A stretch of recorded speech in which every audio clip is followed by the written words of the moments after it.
Tim Dwight, Bob Lazari, Tony D'Angelo here in Eastern Connecticut. Early happy Thanksgiving, Tim, and thanks for joining us. Good evening, Tim. Much appreciated. Happy Thanksgiving to you, too, as well. And Tim, nice and safe and good one for you guys out there on the East Coast. Well, again, it's been a pleasure and it's an honor, and not because you're on the show, but you've always been one of my favorite players, you and Pat Tillman. As we go along, I'll talk a little bit about that. But I also have to tell you, Tim, I lost my dad last year at this time, and he loved players like yourself because I considered you an old-school player, a tough-nosed player, and my father didn't show too much emotion, but when you returned that kick in the Super Bowl back in the 90s, my father just said one word. He said, "Wow." And that was about all you're going to get from him. But I just want to thank you for brightening his days while he was here. He really enjoyed watching you play. But well, I appreciate that. I'm sorry to hear about your loss. Oh, thank you, Tim. And again, a little bit of a background for our fans. Tony, Tim, again, played 10 seasons in the NFL, played college football at Iowa, two-time All-American. That's when I first saw him played. Originally drafted by the Falcons in the 4th round of the '98 draft. Went on to play for the Falcons, majority with the Chargers, then with the Pats, Jets, and Raiders. Remembered fondly for that 94-yard touchdown return on a kickoff in Super Bowl 33 against Denver. He was a first-team All-American in Iowa in '97, finished 7th in the Heisman Trophy voting, and also competed amazingly in track, a Big Ten champion in the 100-meter dash.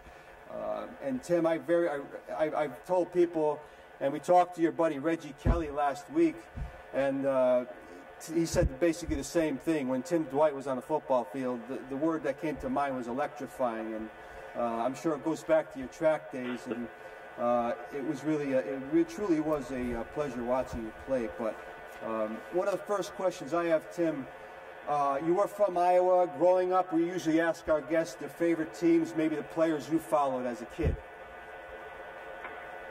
Well, I appreciate all that. Sure. He was a fun guy to play with. Yeah. Really very talented player. Yep. Smart player. Chicago Bears.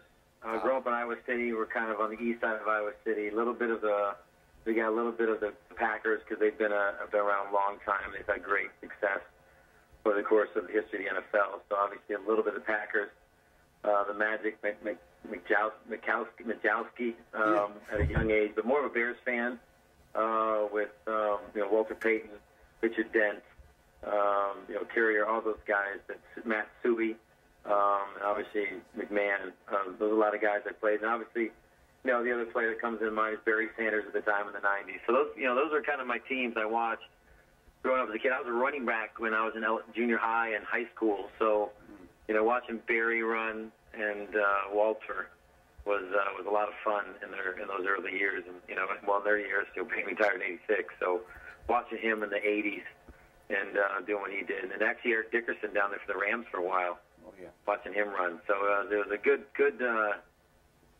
decade for running backs. They were really explosive. It's fun to watch. Mm-hmm. And here you are, Tim, at Iowa. You get drafted by the Falcons, 114th overall in '98. It must have been very exciting to have the opportunity to play for Dan Reeves before you ever stepped on the pro gridiron. I'm sure it must have been an emotional time for you when you finally got that call. Yeah, I was at a track meet out in California at Mount Sac Relays, and the first day I didn't have any running events going on, so I got to sat there and watch the draft and watch the first, second, and third round go, and not my number called, and then obviously in the morning popped up, and we're on the West Coast. So I watched a little bit of the 4th round start, and while I was warming up for the 4x1, one of the girls on the track team came over, and the highway track team was like, "Hey, you're a Falcon." I'm like, "Nice." Where'd I go? She goes, "Well, you're a 4th round pick." And I was like, "Sweet." So I actually found out from, somebody I didn't even have any idea I would, but made a call that day after the 4x1 and talked to Dan briefly for a second. Joe DeCamillis was a special teams coach there, and he's the real reason that I was landed there. And we had a really good special teams coordinator. I mean, Joe D was phenomenal. He got everybody to play at extremely high level. Very talented coach.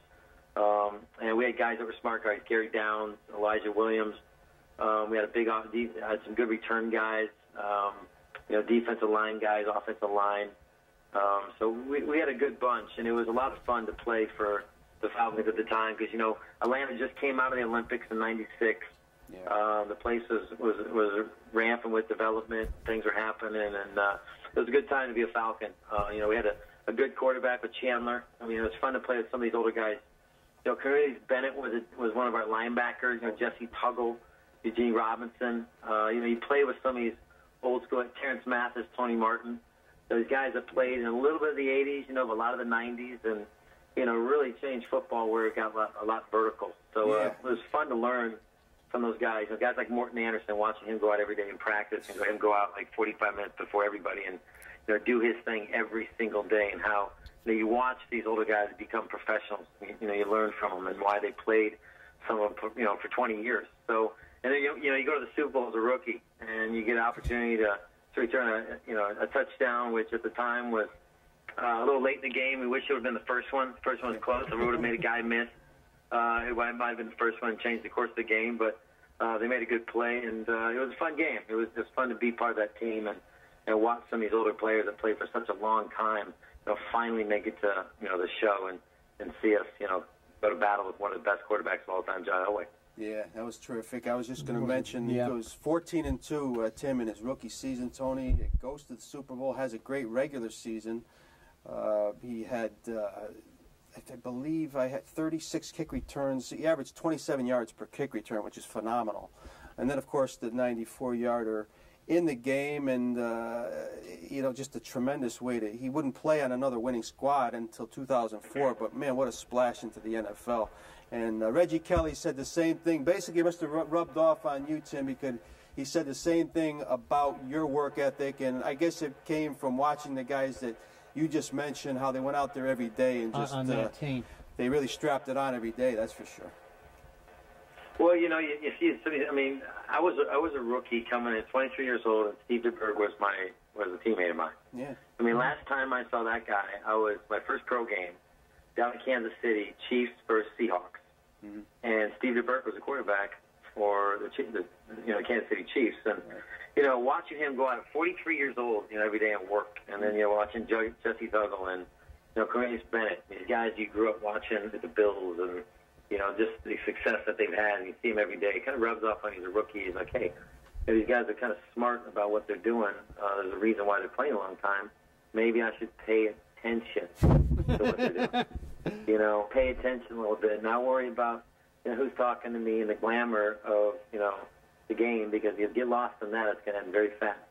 But you learn the things the guys do in and day out, the little things that you have to stop and look for and really pay attention to. And it was, I was always tapping Terrence Mathis and Tony Martin, always on the show, like, why'd you run this route? Why'd you run it that that vertical? Why'd you run it at that depth? Why'd you take him inside there? It was constant, battle, and they were just they got kind of tired of me asking so many questions because, we didn't throw the ball a lot in Iowa. We ran the ball a lot. We had really good running backs with Tavian Banks and Cedric Strong that blocked a lot, which was, something I kept trying to do my whole career. But really learned a lot from those guys in my early years at Atlanta on how to be a receiver and understand routes and run to depth and timing and, things that, quarterbacks kind of pay attention to. So, definitely helps these younger players, kind of pay attention to these older guys and how their success can be, and not some of the off-the-field things that, some of these guys are kind of focused on too much. Again, folks, we're on the telephone with former NFL wide receiver, kick returner Tim Dwight, and as we talk to Tim on our television screen, we'll have collages at various stages of his career, pictures of him. Tony, question for Tim. And Tim, good evening. It's such a pleasure to have you. And as far as I note that you played for 5 organizations in the NFL, and do you have a favorite and a favorite coach, and one that you really felt that that was the place for me, or one you identify with perhaps more than the others? They all had special places. I was kind of a lucky player. I played in really good cities: Atlanta, San Diego, Boston. I played during the Brady run, and he's still running. I played right after their 2 Super Bowls there. I played with my genie with the Jets, where we had a nice little run. and then I went out to Oakland, and finished with a team that, was struggling, that they've struggled for a while, and you're seeing them kind of rebuild themselves to, what the organization once was. So, I had an opportunity to play for a lot of teams, a lot of coaches, played for Schottenheimer. Really learned from Reeves and Schottenheimer a lot about work. I mean, we spent time on the football field a lot, and they were old school coaches that, understood. It was interesting, you look at some of the OTAs we went through, and Dan Reeves had the best schedule. We'd roll in at 7:30, have a meeting, have another meeting at 8:30, be on the field at 10, off the field at 11:15, and we get a lot of work done.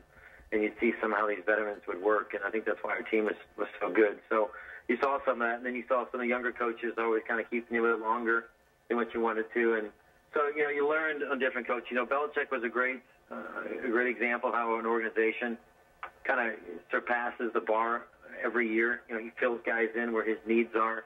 He obviously has a great quarterback in Tom and the success, but he seems to always find a way, and he's always putting guys in position to be successful. And I think that's why one reason he's a good coach is he does that well, and he also takes a lot of off the field distractions. I think removes them from the table and educates his players on where they really need to be focusing on how they need to win games.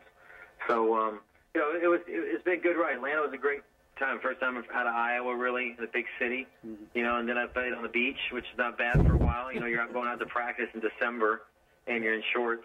Even in Atlanta, you got a little cold in November, December. And, you go to San Diego and you live near the beach and you surf in the morning sometimes before the day starts.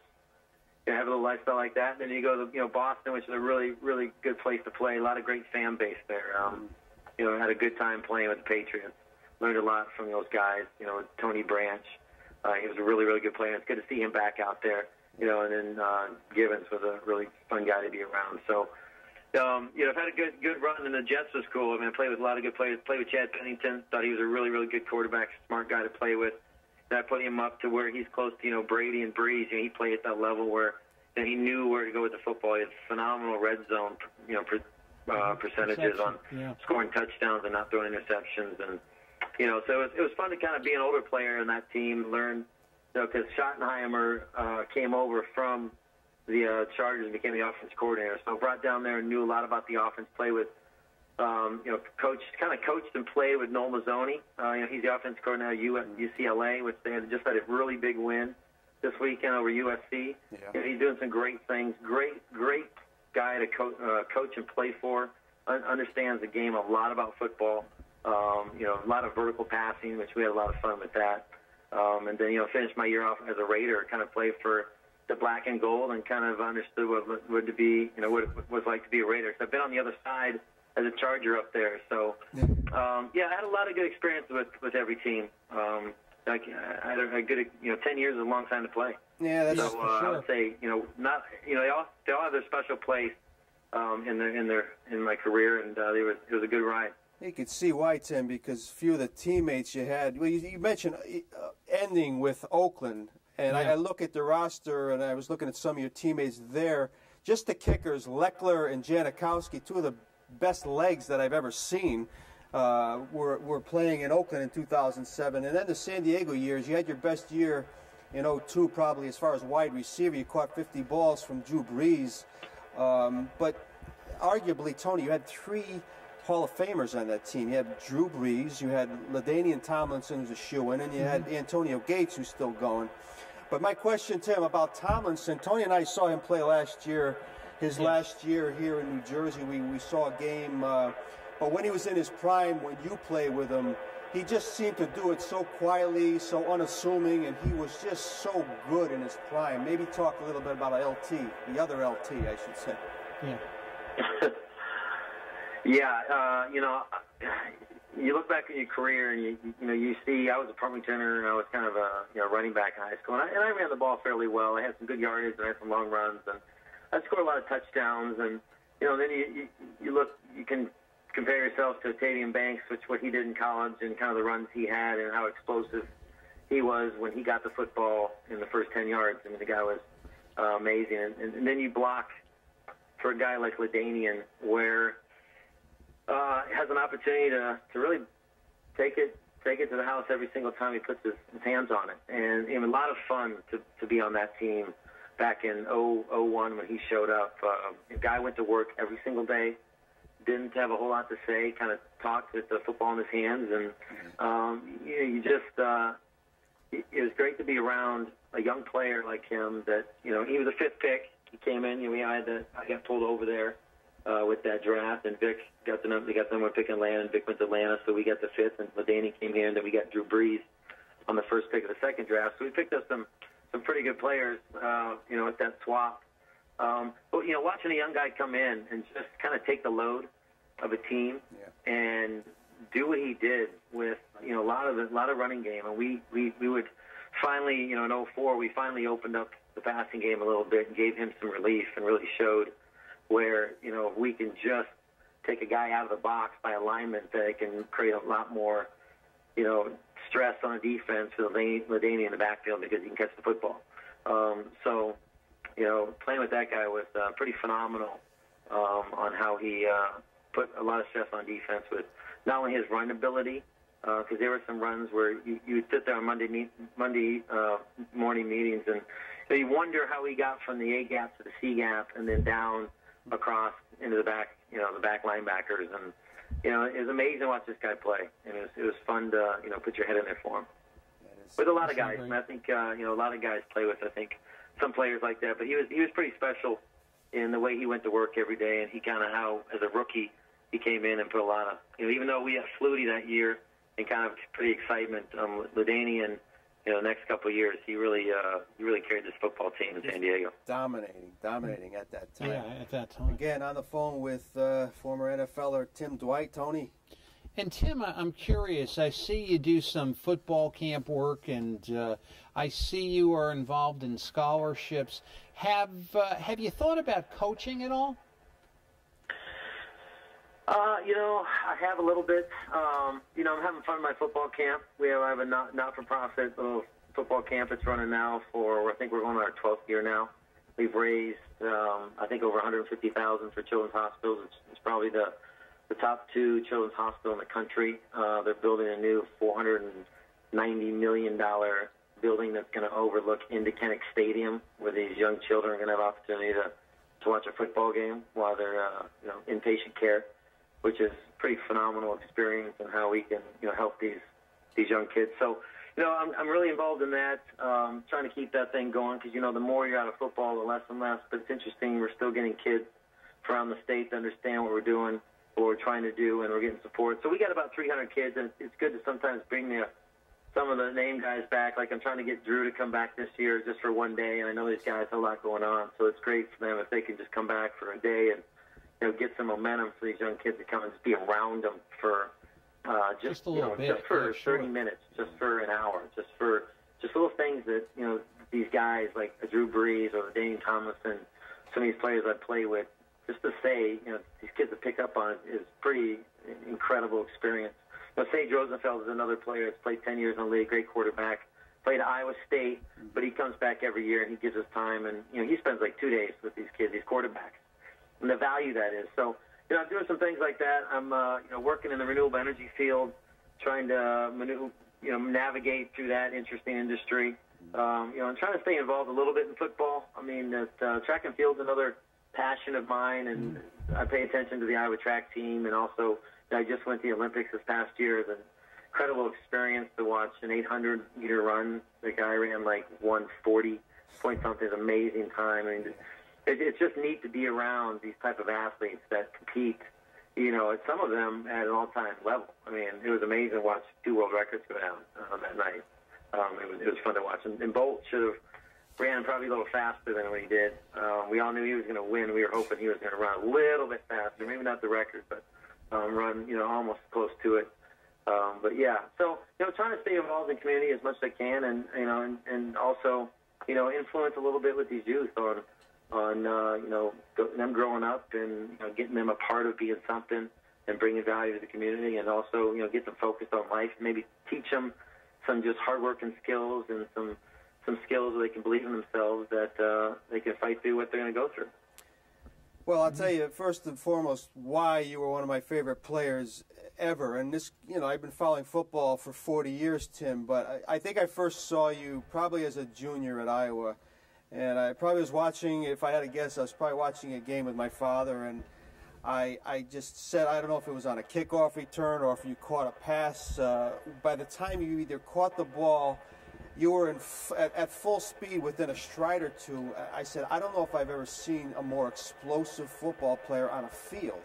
And it was just amazing. And now to hear you talk about how amazed you are at some of these track athletes with the speed that you had. You know, you can't, and Tony and I talk about this all the time. I mean, your style of play, I mean, you pretty much, there was people that had said you had the kamikaze type mentality. I know you played banged up a lot. You combine that with the ferocity of the NFL. It's amazing how you played 10 seasons. It's probably scary to think of how many collisions you were part of, but you can't teach speed. We've talked about it, and I know you can teach technique, which probably made you a world-class type sprinter, but transitioning that to the pro game, Tim, I know as far as some wideouts that were speed burners never made it in the NFL. What makes that guy that can really, you know, run with amazing speed become a great NFL player also? Well, you got to be fast. You also got to be able to be multi-directional. You know, some of these sprinters, they just have a tough time making cuts, right? The way they run, the way their hips can't run bases. Sit really high, and so, you know, and those smaller guys like me that can run really fast, you can make cuts pretty good. So we kind of advantage, especially if we're used correctly in this game to live. You're seeing that with Wes Welker and what he does to a defense. You know, you put him on a linebacker, and it's a long day for that defense. And then you go over the top with somebody, you know, that can really stretch it. So,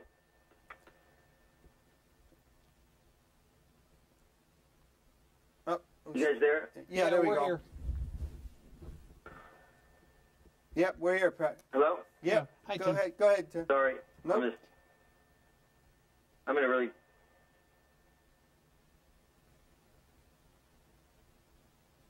Hello? Yep, we got We're you. here. There you go. Okay. Sorry, Keith. Not a problem. You guys picking me up? Yeah. Yes, sir. Yeah, we have you. Okay.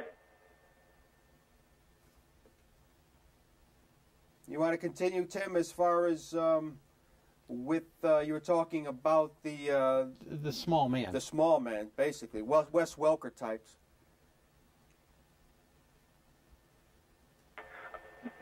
Okay, sorry. I feel like I'm not picking you guys up. Yeah, I mean, you're just seeing there's opportunity for guys that can play, and you know, throughout my career, I just tried to implement guys that find a space for that, and you know, there's definitely an opportunity for smaller guys playing this league. We're fast, we're quick, we get open, we stretch defenses, and you know, throughout my career, I tried to kind of run a little tasker type of tough game a little bit too as well, because you got to be a little tough on this game as well, because the guys that are across the field, they're a lot bigger, stronger, they hit very hard, and you know, you got to play with a little bit of pain too. I mean, there are times where you played broken ribs and you just fought through it and you dealt with it. I mean, you wrapped yourself up and you went out there and you competed. And, you know, I think that's one aspect that's, I think, kind of overlooked is, you know, these are some big people out there, and you see some smaller guys that stay in and play and have a long career. They not only play because they work hard at it and know the game, but, you know, they're also playing through some injury, and you know, they're good players. And for our younger fans out there who don't remember Tim as like I do, Tim reminds me of a Wes Welker, a little more reckless, a little faster, which is scary, folks. But, for sure. And I know I'll get this question in before I leave. I got to ask you this. I know my other favorite player was Pat Tillman, obviously for various reasons. I know you got to play against him in a game in 1999, Tim. I was wondering if you ever got to know the guy.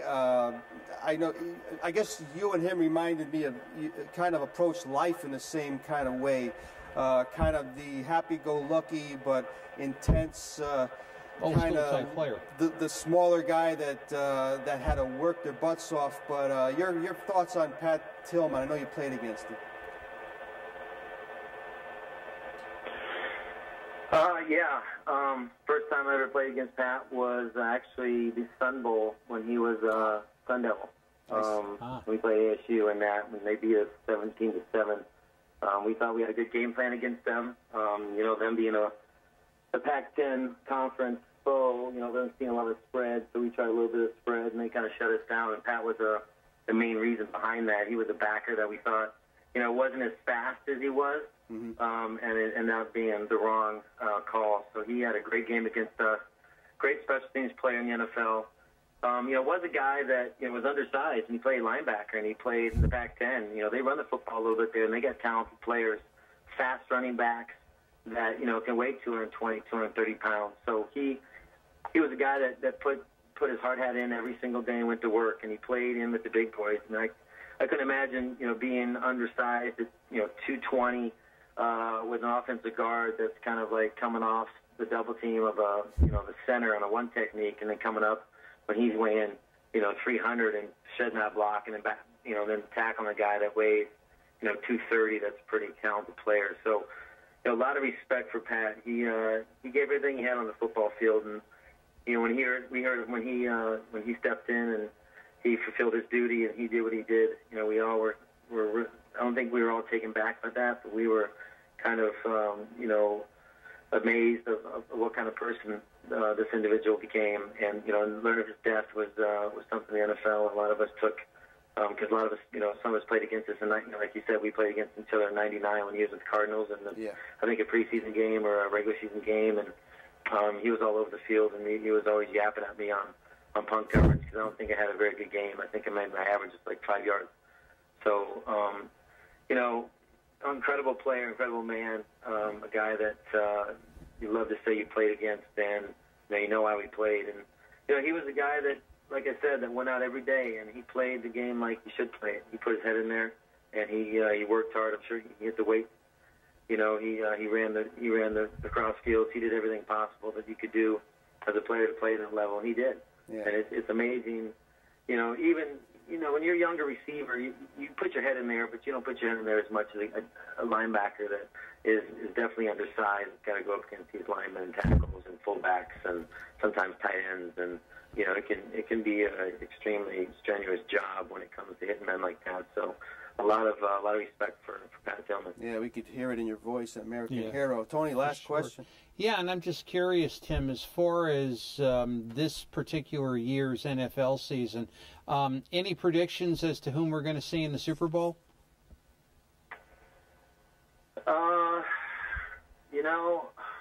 Green Bay's heating up a little bit. They're looking pretty solid. Detroit gave them a little scared. Detroit is very talented. They're on a tough time just putting wins together. That's just a whole nother level, I think, for them.